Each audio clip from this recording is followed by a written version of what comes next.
বন্ধুরা, এই পৃথিবীতে এমন কিছু কিছু লোক যাদের ভাগ্য খুবই ভালো। কিছু কিছু লোক তো রাতারাতি কোটিপতি হয়ে যায়, আর কিছু কিছু লোকের সাথে ঘটে এমন দুর্ঘটনা যা তাদের জীবনকে বাঁচায়। বন্ধুরা, আপনারা তো সেই কথাটি জানেন ভালো করেই। পৃথিবীতে যা কিছুই ঘটে সবই উপরওয়ালার ইচ্ছায়। যে যতই বিপদে পড়ুক না কেন, তারপরও রক্ষা করেন সেই উপরওয়ালা। উপরওয়ালা যার সাথে আছে তার আর কিসের ভয়। আর আজকের এই ভিডিওতে আমরা এমনই কিছু ভাগ্যবান লোকেদের সম্পর্কে কথা বলতে যাচ্ছি, যাদের সম্পর্কে শোনার পর আপনি এটা অবশ্যই বলবেন কেউ আপনার একটি চুলও ছিঁড়তে পারবে না যতক্ষণ না উপরওয়ালা আপনার সাথে আছে। তো বন্ধুরা, চলুন আজকে আপনাদেরকে সামনাসামনি পরিচয় করিয়ে দেই সেই সকল ব্যক্তিদের সাথে যাদের প্রাণ যেতে যেতে রক্ষা পায়।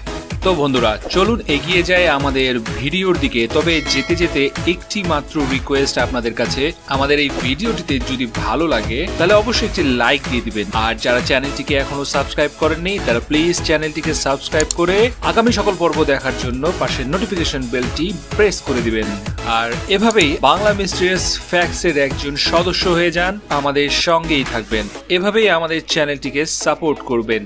বন্ধুরা, ওই কথাটি আপনারা অবশ্যই শুনেছেন, জব তক হ্যায় জান তব তক হ্যায় শান। আর এজন্যই আমাদেরকে বলা হয় কখনো যদি কোনো বিপজ্জনক কাজ করেন তখন অবশ্যই মাথায় হেলমেট পরে নেবেন। যদিও গাড়ি চালানো তেমন কোনো বিপজ্জনকের কাজ নয়, তবে আমাদেরকে নিজের সেফটিটা নিজেকেই দেখতে হবে, তাই হেলমেট অবশ্যই পরতে হবে। শুধু যে গাড়ি চালানোর জন্যই হেলমেট পরতে হয় তা কিন্তু নয়, কনস্ট্রাকশন সাইটগুলোতেও ওয়ার্কার্স এবং ইঞ্জিনিয়ার উভয়কেই হেলমেট পরতে হয়। নতুবা অনেক সময় এমন কিছু ঘটনা ঘটে যায় যেটা আপনি কখনো কল্পনাই করেননি। যেমন কি আপনারা এই ভিডিওটিতে দেখতে পাচ্ছেন, যদি এই হেলমেটটি ওয়ার্কার্স না পরতো তাহলে এই লোহার প্লেটটি মাথার এপার ওপার হয়ে যেত। বন্ধুরা, আমরা এই ব্যক্তিকে লাকি বলবো অবশ্যই। যদি প্লেটটা একটু এদিক সেদিকে যায় পড়তো, তাহলে হেলমেটে না পরে একটু সাইডে পড়তো, তাহলে কি হতো? তাহলে অবশ্যই তার শরীরকেও এই প্লেটটি মারাত্মক গুরুতর আঘাত করতে পারত। তো বন্ধুরা, আপনি যদি বাইক রাইড করার সময় হেলমেট ব্যবহার করেন তাহলে অবশ্যই আমাদের কমেন্টসে সেটা লিখে জানাবেন। বন্ধুরা, 45 মিটার উঁচু থেকে যদি আপনি নিচে পড়ে যান, তাও আবার প্যারাশুট ছাড়া, তারপরও যদি আপনি বেঁচে যান তাহলে আপনি ভাগ্যবান ছাড়া আর কি। কারণ বরফের পাহাড় থেকে পড়ার পর খুব কম ব্যক্তিরাই নিজের চোখ খুলতে পারেন, কিন্তু এই ব্যক্তিটিকে দেখে মনে হয় যে পুরো পৃথিবীর ভাগ্যটা যেন তার উপরেই দেওয়া হয়েছে। যখন তিনি বরফের পাহাড় থেকে পড়ছিলেন তখন নিশ্চয়ই তার মাথায় পুরো জীবনের চিত্রটা ফ্লাশ মারছিল। সেই মুহূর্তে তার হয়তো মনে হয়েছিল যে তার জীবনের এটাই শেষ সময়, কিন্তু ভাগ্যবান লাকিলি এত উঁচু থেকে পড়ার পর সে একদম নিরাপদে ছিল, সেফ ছিল। সেই বিষয়টা নিশ্চয়ই সে নিজেও অবাক হয়েছে। বন্ধুরা, এটাকেই বলে ভাগ্য। কারণ বন্ধুরা, এত উঁচু থেকে পড়ার পর না পাওয়া যায় ব্যক্তিকে, না ব্যক্তিটির প্রাণ। তো বন্ধুরা, উচ্চতা থেকে কি আপনার ভয় লাগে? অবশ্যই আমাদের কমেন্ট সেকশনে কমেন্ট করে জানাবেন। সমুদ্রের নীল তিমি বা ব্লু হোয়েল যখন খাবার খায় তখন এভাবেই খায়, আর সেই খাবারের সামনে যদি পড়ে যান আপনি, তাহলে কি হতো? এখানকার এই সি ড্রাইভাররা খুব লাকিলি বেঁচে যায়, এক মারাত্মক দুর্ঘটনা থেকে বেঁচে যায়। এটা তো পুরাই সৌভাগ্য ছাড়া আর কিছুই না। প্লেনের ছবি তুলতে তো প্লেনের সামনে আপনার দাঁড়ানোর কোনো দরকার নেই, আপনি তো চাইলেই একটু সাইড থেকেও তুলতে পারেন। কিন্তু এই ভিডিওতে কি ঘটলো? চলন্ত এই বিজি রাস্তাটিতে আকস্মিকভাবেই একটি তৃতীয় তালা 3 তলা ভবন ধসে পড়লো। ভাগ্য ভালো, সৌভাগ্যবশত কোনো ব্যক্তিরাই আহত হননি।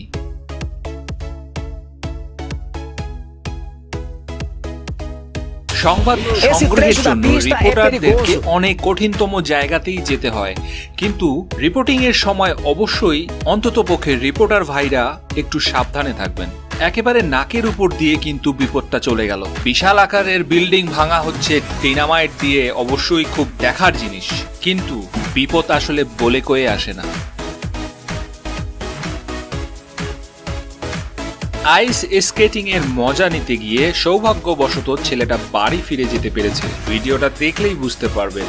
ভয়ঙ্কর বিশাল শার্ক আর আপনি যদি থাকেন একই খাঁচায় তাহলে কি হবে? এই ভাইটি সৌভাগ্যবশত মারাত্মক বিপদ থেকে বেঁচে গেছেন। জানি না সেই মুহূর্তে কিরকম প্রতিক্রিয়া ঘটছিল তার সাথে।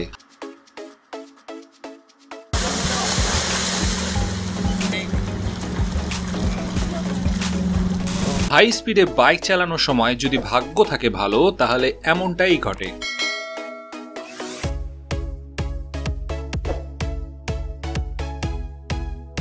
বৃক্ষ নিধন তো খুবই খারাপ জিনিস, কিন্তু সেই সকল জায়গায় যেখানে অনেক লোক অবস্থান করছে সেখানকার যদি গাছ কাটা হয় তাহলে গাছটি কোন ডিরেকশনে পড়বে সেটা কেউ ভালো করে বলতে পারেন, কারো পক্ষে ভালো করে বলা সম্ভব না। তাহলে সেই মুহূর্তে গাছটি কাটা খুবই খারাপ কাজ হবে, যেমনটা ঘটেছিল এই গাছটির সাথে। যখন এই গাছটিকে কাটা হচ্ছিল তখন কেউ বলতে পারছিল না গাছটি কোন দিকে পড়বে। সকল লোকের ভিড়ে হইচই উঠে যায়। তারপর ভাগ্য ভালো কোনো ব্যক্তিরাই আহত হয়নি। হয়তো সেই দিন ভিড়ের অবস্থিত লোকজনের ভাগ্যটা ভালো ছিল, নতুবা মারাত্মক বিপদের সম্মুখীন ভিড়ের লোকজনেরাও পড়তে পারত। তো বন্ধুরা, অবশ্যই আপনি আমাদের কমেন্ট সেকশনে লিখে বলবেন এটাকে আপনি সৌভাগ্য ছাড়া কি বলবেন।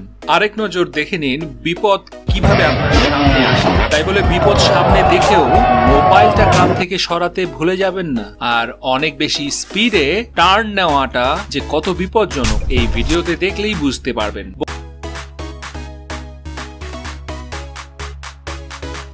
বন্ধুরা, বেস জাম্পিং তাদের জন্য অনেক আকর্ষণীয় যারা নিজেদের জীবনকে সব সময় হুমকির মুখে, বিপদের মুখে ফেলতে ভালোবাসেন। কারণ এটা এতটাই বিপজ্জনক, যদি আপনার একটু মাত্র ভুল হয়, এক চুটকির মতো ভুল হয়, সেটাতেও আপনার জীবন চলে যেতে পারে। আর বন্ধুরা, এটি হলো নরওয়ের একটি বেস জাম্পার যে নিজের বেস জাম্পিংটাকে একটু অন্য স্টাইলে, অন্য স্ট্যান্ড করে করতে চাচ্ছিল, আর তারপরেই ঘটলো বিপদ। আর এই ভিডিওটিতে আমরা দেখতে পাচ্ছি যে কত দুঃসাহসিকতার সাথে সে পাহাড়ের এই উঁচায় পুল বানিয়ে স্ট্যান্ড করছে, কিন্তু হঠাৎ করে এই পুলটা ভেঙে যায় এবং সরাসরি নিচে পড়ে যায়। সৌভাগ্যবশত ভিডিওটি রেকর্ড হচ্ছিল রেকর্ড মুহূর্তে, আর এই স্ট্যান্ডটি এতটাই বিপজ্জনক ছিল যে সে ভয়ঙ্কর পরিস্থিতিটা আপনি কল্পনাও করতে পারবেন না। সৌভাগ্যবশত সেই ব্যক্তিটির প্যারাশুট নিচে যাওয়ার আগেই খুলে যায় এবং সেফলি তিনি ল্যান্ডিং করে। আপনাকে আরেকটি বিষয় বলে রাখি যে ব্যক্তিটি ছিলেন 4টি বাচ্চার পিতা। আর আমার মনে হয় না এইরকম একজন দায়িত্বশীল ব্যক্তিকে নিজের জীবনকে এভাবে ঝুঁকিতে ফেলাটা মোটেও ঠিক হচ্ছে না, মোটেও করাটা উচিত না। হয়তো আপনার জানা থাকবে না বিষয়টা, তারপরও বলে রাখি, যখন আপনি অনেক গতির সাথে, দ্রুততার সাথে নিচে পড়তে থাকেন তখন অনেক সময় আপনার মেমোরি কাজ করা বন্ধ করে দেয়। সেই মুহূর্তে প্যারাশুট খোলার চিন্তাটা মাথায় নাও আসতে পারে, কিন্তু আপনি এই ব্যক্তিটিকে অবশ্যই লাকি বলবেন, যেহেতু তার সময় মধ্যে, নির্ধারিত সময়ের আগেই তার প্যারাশুটটি খুলে গেছে এবং সে ল্যান্ডিংও করতে পেরেছে। বরফে স্কেটিং করার মজাটা মাঝে মধ্যে এমনটাই হয়। পাহাড়ের এক প্রান্ত থেকে আরেক প্রান্তে জাম্প দেওয়ার মুহূর্তে এই ভাগ্যবান পর্বতারোহীর সাথে এমনটাই ঘটলো। ভাগ্য ভালো থাকলে অবশ্যই বাড়ি ফিরতে পারবেন। উপরালার দোয়া সাথে থাকলে ভাগ্যটা এমনই ভালো হয়, সেটাই এর জ্বলন্ত প্রমাণ। এটি একটি রাশিয়ান আর্মি দল যারা প্রস্তুতি নিচ্ছিলেন রেগুলার প্যারেডের জন্য। ঠিক তখনই ভুলক্রমে পিছনে অবস্থান করা একজন সিপাহী ট্রিগারে হাত পড়ে যায় আর গুলি বের হয়ে যায়। সৌভাগ্যবশত গুলিটি সামনের সৈনিকের টুপিতে লাগে আর টুপিটা পড়ে যায়। এটাকে আপনি সৌভাগ্য ছাড়া আর কি বলবেন। টুপিতে চিমটি এদিক সেদিক হলেই সৈনিকটার নির্ঘাত মৃত্যু হতো। পাহাড়ে চড়া তো খুবই বিপজ্জনক একটি কাজ, সেটা আমরা সবাই জানি, কিন্তু পাহাড়ে চড়তে চড়তে পাহাড়টি যদি আবার পিচ্ছিল হয় তাহলে কি হবে? আর কিছু কিছু লোক এতটাই ভাগ্যবান হয় যে এত উপর থেকে পড়ার পরও তাদের বিন্দুমাত্র আঁচড় পর্যন্ত লাগে না।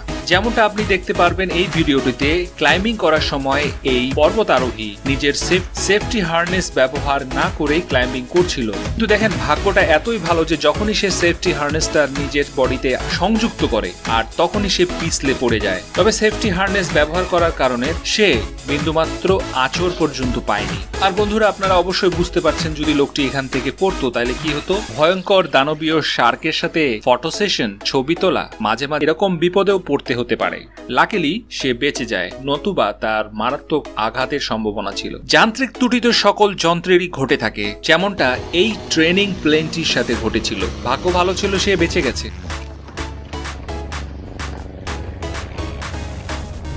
লাইফে নিউজ রিপোর্টিং এর সময় সৌভাগ্যবশত এই ব্যক্তিরা বেঁচে যায়। বন্ধুরা, আপনারা তো বাইক রেসিং খুবই পছন্দ করেন। বাইক রেস করার সময় বাইক স্পিডে থাকা বাইক কখন চোখের পলকে একদিক থেকে আরেক দিকে চলে যাবে বলাই মুশকিল। আর বন্ধুরা, এরকমই সুপার বাইক চালানো বাইকারদের স্পিড 300 কিলোমিটারেরও বেশি হয়ে থাকে। যখন তারা রেস করেন তখন তাদের স্পিড আরো অনেক বেশি বেড়ে যায়। আর বন্ধুরা, বাইক রেসিং হলো এমন একটি কাজ যেখানে শুধুমাত্র একজন বাইকারই ফার্স্ট হয়, কিন্তু অপোজিট বাইকারকে টক্কর দেওয়ার জন্য খুব মজবুত মারাত্মক একটি রেস করেন, যেমনটা এখানেও ঘটেছে। বাইকাররা অপোজিশনকে পিছনে ছেড়ে আগানোর জন্য এমন স্পিডে বাইক চালায়, সেই সময় দুইজনের বাইক একসাথে লেগে যায়। আর এই ঘটনাটি এতটাই মারাত্মক ঘটে যে দুইজনেরই বাইক অনেক স্পিডে উঠে যায়। কিন্তু চমকে দেওয়ার মতন ব্যাপারটি যেটি ঘটলো, এত মারাত্মক একটি অ্যাক্সিডেন্টের পরও বাইকারদের কারো শরীরেই কোনো রকমের আঘাত লাগেনি। এই ভিডিওটিতে দেখবেন এই স্নো স্কিডার, যার মাথায় একটি বড় ড্রোন ক্যামেরা পড়তে সে বেঁচে যায়। বাচ্চাদেরকে আর কি বলবেন, বড়রাই রাস্তার সাইড চিনে না।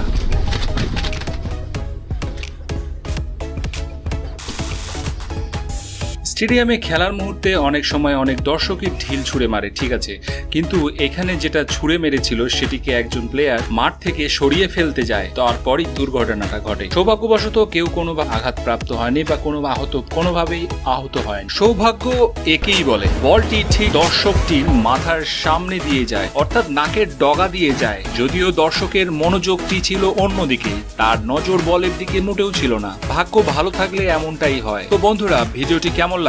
ভিডিওটি ভালো লাগলে অবশ্যই একটি লাইক দিবেন।